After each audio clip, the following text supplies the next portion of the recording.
Welcome to the deep dive. We take source material, we get right in there, and pull out those insights that really make you think. That's the plan. And today, oh boy, we're diving into a session that basically turns consciousness, matter, even time itself, completely on its head. It really does. Imagine this.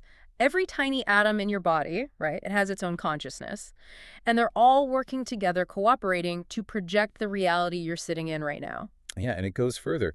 What if everything you see around you, like your hands, the chair, this device you're listening on, what if it's all just a temporary pattern, a kind of camouflage? Constructed by, what, your own inner self. Exactly, constructed by your inner awareness. That's the territory we're exploring today. Okay, so what's the specific source for this mind-bending stuff? We are digging into session 51 of the Early Sessions Book 2. It's part of the Seth material. Ah, Seth. And this one was recorded way back on May 6th, 1964.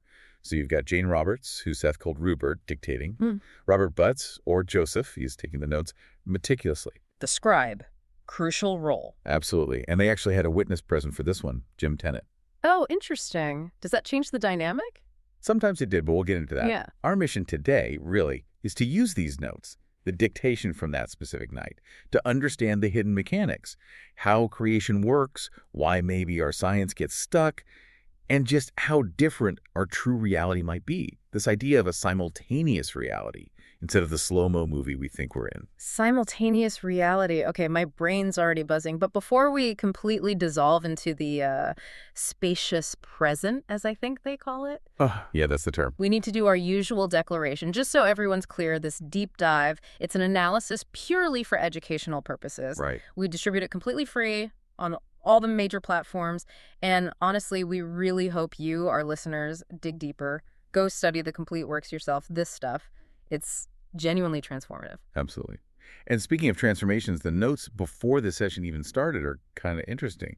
The atmosphere was apparently pretty light. Really? For this kind of heavy topic? Yeah, Jane was noted as being not as nervous as usual, especially about having Jim Tennant there as a witness. She apparently felt Seth had sort of taken care of her worries about it. Huh.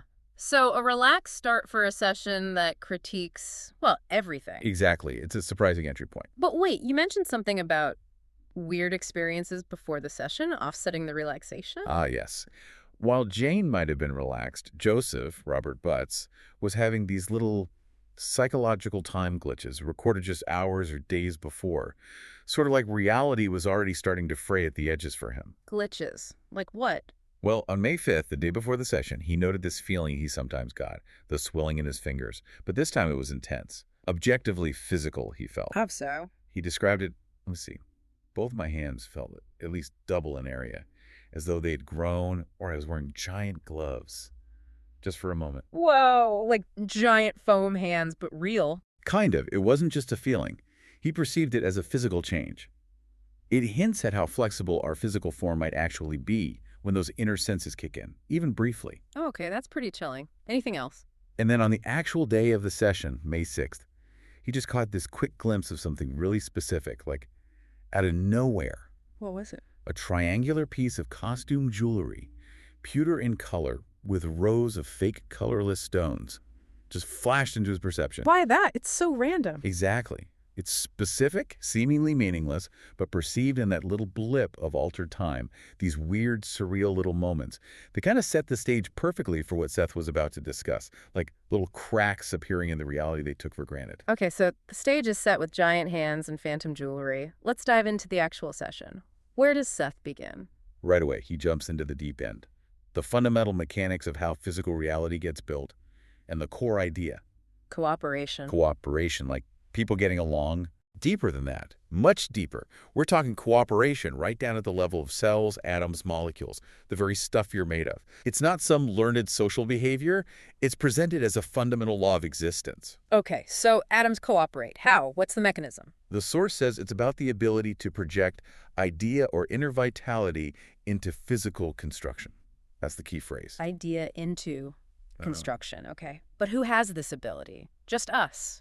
Our souls. No, and this is the radical part. It's generalized. It's inherent even in the atom and molecule and smaller particles. It's not some special function limited to a brain or spirit. It's everywhere, in everything. Wait, inherent in the atom. So an atom isn't just a tiny lump of stuff. Not according to this, no. It's not inert matter waiting for a spark. The atom, the molecule, they contain consciousness. Okay, define contained consciousness. What does that mean for an atom? Seth actually breaks it down into two aspects, at least for how they operate in our physical reality. First, they have a generalized consciousness. Think of this as like access to a vast collective pool of awareness and potential data.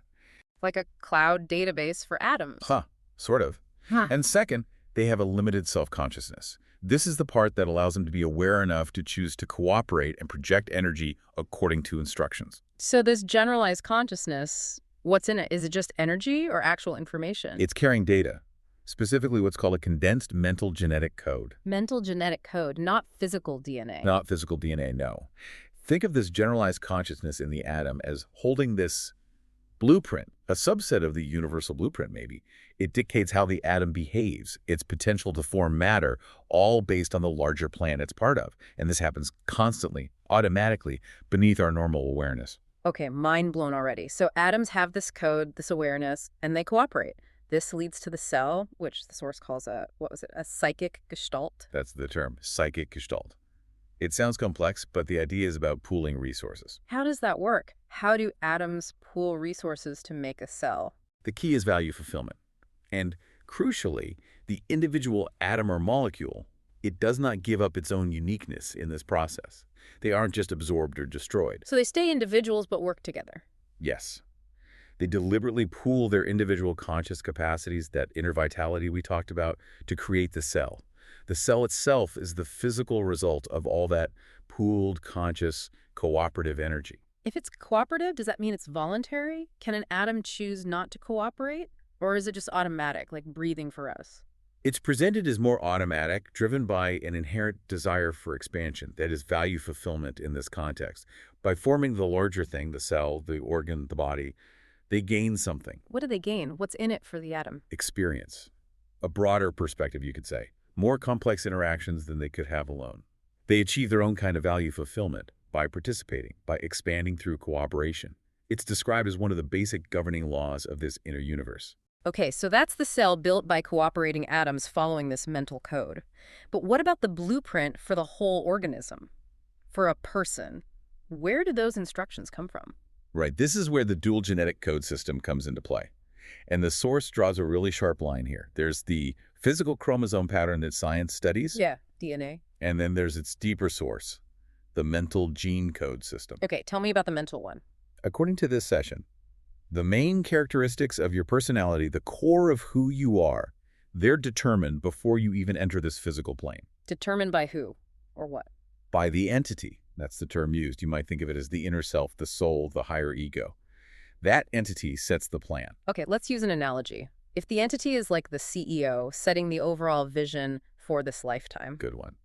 Then the mental genetic system is like the top-level strategy document. It holds the data, the template for the personality, talents, challenges, psychological makeup, transmitted directly from the entity. And where is this mental code? Physically? It's not physical. It's held or suspended within that generalized consciousness of all the atoms and molecules making you up. It's the underlying informational field. And the physical chromosomes, the DNA, what's their role then? They're the engineers. They receive the instructions from the mental genetic system. The chromosomes then translate that inner data. The entity's strategy. Right. They translate it into a condensed physical form, a code the physical cells can read and follow. The DNA sequence is basically the material instructions for building the body that perfectly reflects the personality and experiences the entity intended. So the physical is always a translation of an inner idea or blueprint. That's the core message.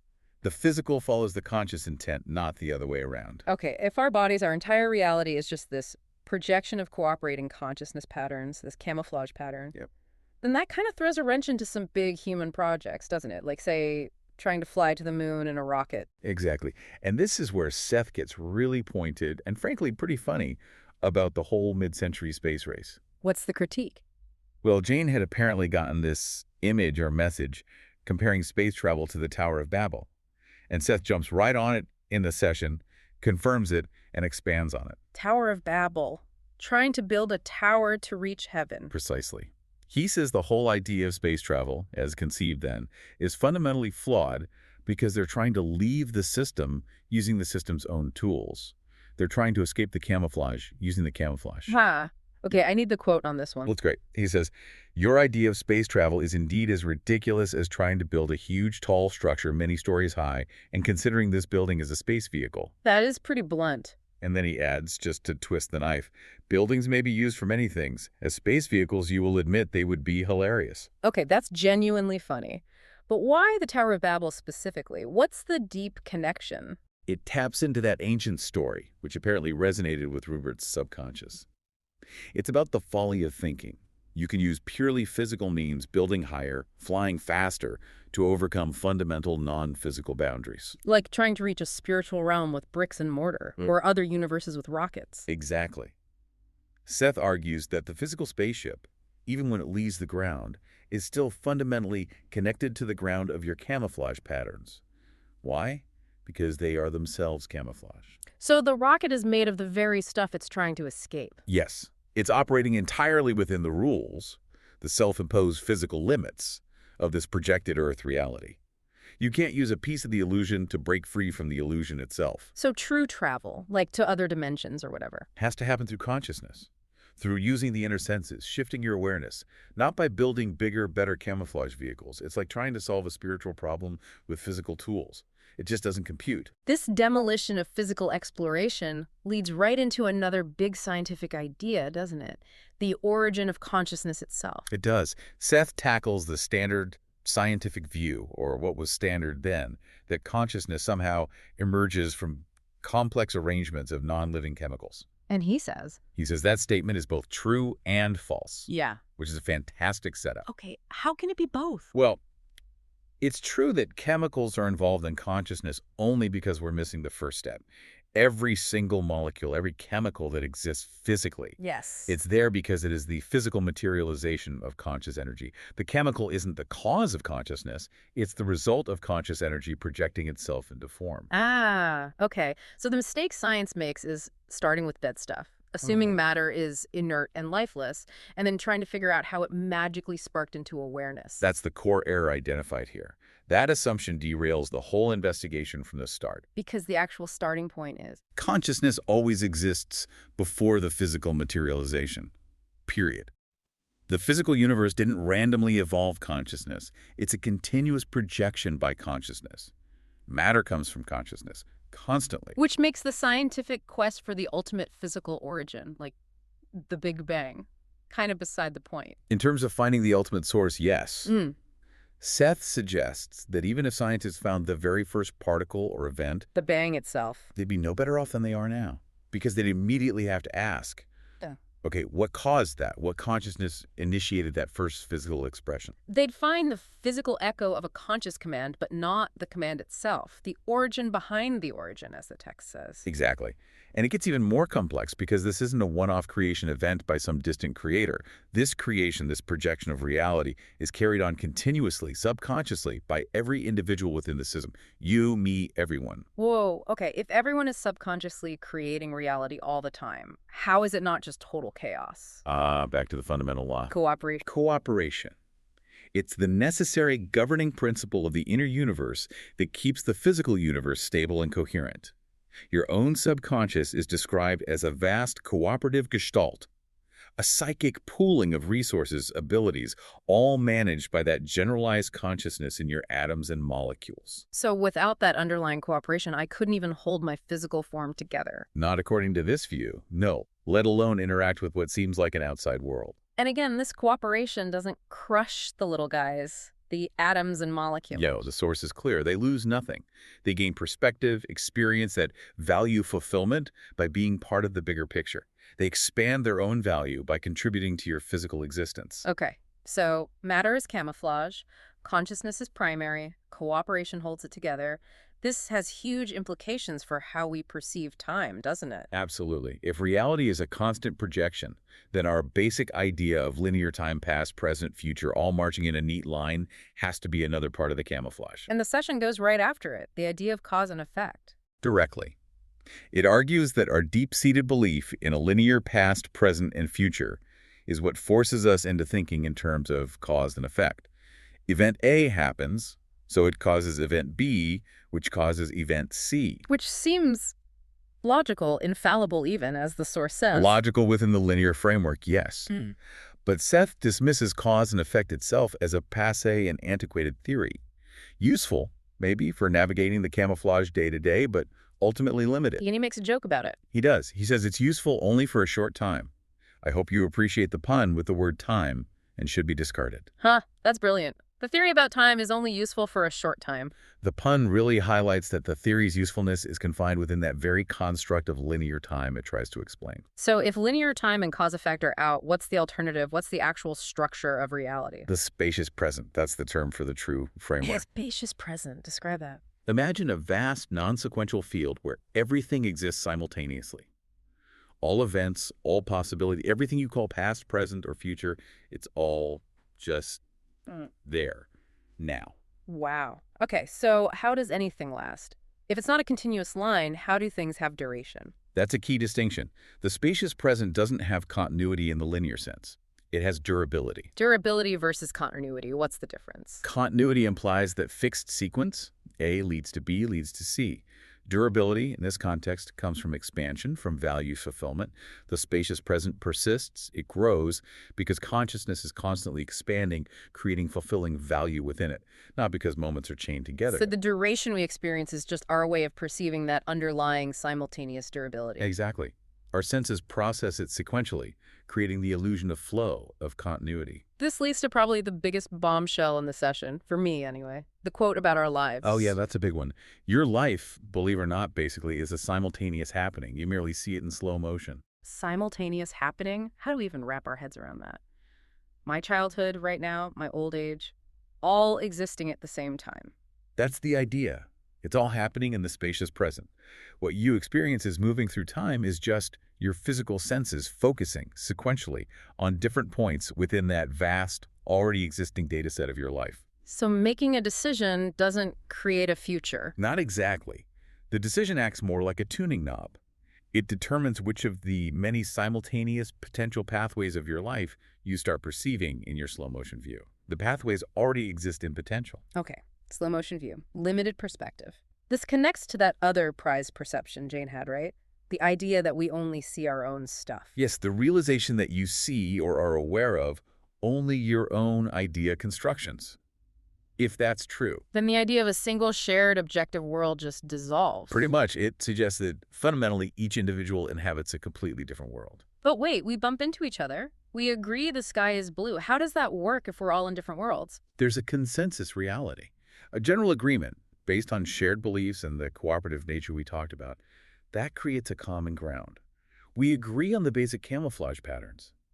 But the actual experience of that reality, the nuances, the meaning, that's entirely personalized, projected by your own beliefs and expectations. And my senses are built just for my projection. That's the argument. Your outer senses are equipped to perceive your own camouflage patterns, and that's it. They're literally blocked from perceiving other camouflage patterns. Other camouflage patterns, meaning like entirely different universes coexisting with ours. Exactly. Other realities built on different agreements, different focuses of consciousness. Our physical senses are tuned to our reality's frequency, so they can't pick up those other signals. Like you said before, trying to get FM on an AM radio. Which puts a hard limit on science then, if science relies only on those outer senses. That's the claim. Scientists become blocked in the pursuit of knowledge beyond a certain point, as long as they stick only to physical evidence and those old cause and effect models. They can study the camouflage in incredible detail, but they can't see beyond it. So how do you see beyond it? How do you perceive those other realities? Through the inner senses. That's the only way, according to Seth.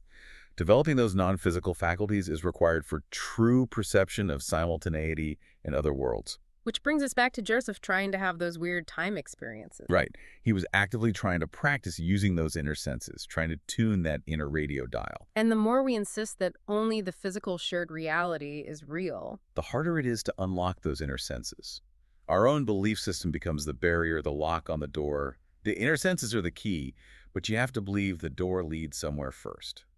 Okay, let's talk more about those attempts Joseph made, the psychological time experiments, because they sound both fascinating and kind of frustrating. They really are. They show the potential, but also The real difficulty of trying to consciously pierce that veil between realities using the inner senses. Yeah. They weren't smooth rides, they were fragmented, weird. Like that one on May 7th. What did he see then? Yeah, that was an odd one. Very bureaucratic almost. He saw an upright rectangular pad, like a notepad, covered with formal groupings of red and black figures, like statistics or maybe some kind of calendar. Yeah. And an automatic pencil next to it. Just an image of office supplies from another dimension. Possibly. He heard voices too, but couldn't make out the words. It's strangely mundane, which almost makes it weirder. A glimpse into the paperwork of another reality. And the next night, May 8th, was even stranger, right? The horn player. Oh yeah, that one's classic. Yeah. He perceived a pixie-ish, smooth-faced man blowing on an extra-long, slim, pewter-colored, rather beat-up horn or trumpet. Okay. And the details are key. Seth emphasizes them. The horn had no keys, no tubing, and was about 3 feet long. Physically impossible by our standard. But the really weird part, the funny part. There's no sound. No sound. Why show him a guy playing a horn if you can't hear it? What's the point?